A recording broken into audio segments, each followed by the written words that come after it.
ఇక YSR Congress party SCCL రాష్ట్ర కార్యవర్గ సమావేశం కాకినాడ సూర్యకళా మందిర్లో జరిగింది.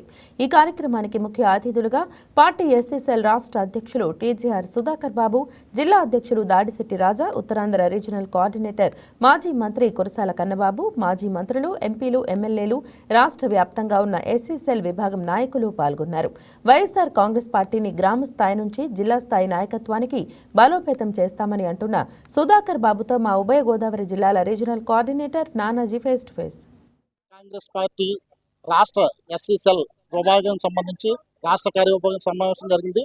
దీనికి సంబంధించి రాష్ట్ర అధ్యక్షులు సుధాకర్ బాబుతో మనం సార్ ఈ రోజు ప్రధానంగా తీసుకునే నిర్ణయాలు ఈ రోజు చంద్రబాబు నాయుడు ప్రభుత్వం వారు అధికారంలోకి వచ్చిన రోజు నుండి వైఎస్ జగన్మోహన్ రెడ్డి గారి హయాంలో తీసుకొచ్చిన సంక్షేమ పథకాలన్నీ ఆపేశారు. ఆ సంక్షేమ పథకాలు అమలైతే కేవలం జగన్మోహన్ రెడ్డి గారి యొక్క పరిపాలన 5 సంవత్సరాల్లో 70,000 కోట్ల రూపాయలు మాలలకు, మాదిగలకు, రెల్లి కులస్తులకు, పైడి కులస్తులకు మాత్రమే వచ్చింది. ఆ 70,000 వెలుగు చేసే పథకాలను ఒక సంవత్సరానికి మనం తీసుకుంటే ఈ బాటికి మాకు 20,000 కోట్ల రూపాయల నష్టం జరిగింది చంద్రబాబు నాయుడు ప్రభుత్వంలో. అది మా ప్రధానమైన డిమాండ్. ఆయన ఇచ్చిన పథకాలు ఎట్లాగో నువ్వు ఇవ్వట్లేదు, కనీసం నువ్వు చెప్పిన హామీలైనా సూపర్ 6 ని అమలు పరచమని డిమాండ్ పెట్టాం. అదొక తీర్మానం చేశాం. రాజశేఖర రెడ్డి గారు అబ్బాయి విగ్రహం కట్టాడు కాబట్టి బాబాసాహెబ్ అంబేద్కర్ ని అంటరానివాడిగా చూడటం అనే విషయాన్ని వ్యతిరేకిస్తూ తీర్మానం చేశాం. తక్షణమే రాష్ట్ర ప్రభుత్వం స్మృతి వనాన్ని అభివృద్ధి చేయాలి, పట్టించుకోవాలి, పెండింగ్ లో ఉన్న భవనాలన్నీ నిర్మాణం చేయాలని చెప్పి 3 నిరుద్యోగ పిల్లలకు, చదువుకున్న పిల్లలకు నిరుద్యోగ వృత్తి ఇస్తానన్న కూటమి ప్రభుత్వం ఈ రోజు వరకు ఆ పని చేయట్లేదు. కాబట్టి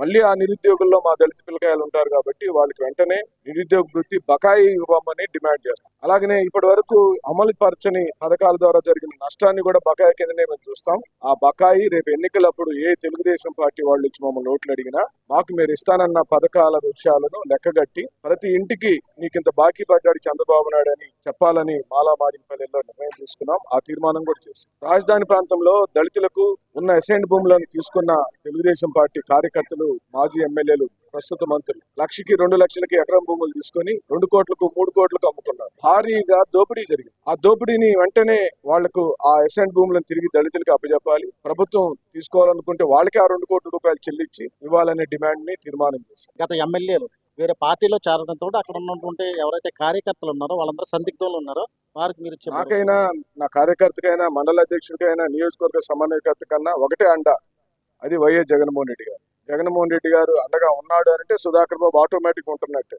పెద్ద వ్యవస్థ ఉంటుంది. ఈ రోజున ఈ కమిటీ నిర్మాణాల ద్వారా ఈ రాష్ట్రంలో సుమారుగా 10 లక్షల మంది ఏ గ్రేడ్ కార్యకర్తలను ఆయన ఒక కుటుంబ సభ్యులుగా తయారు చేస్తారు. ఎక్కడ సమస్య వస్తే అవకాశం మేరకు అతి ఎక్కువ మంది వెళ్ళి ఆ నష్టపోతున్న వాళ్ళని ప్రొటెక్ట్ చేసుకుంటాం.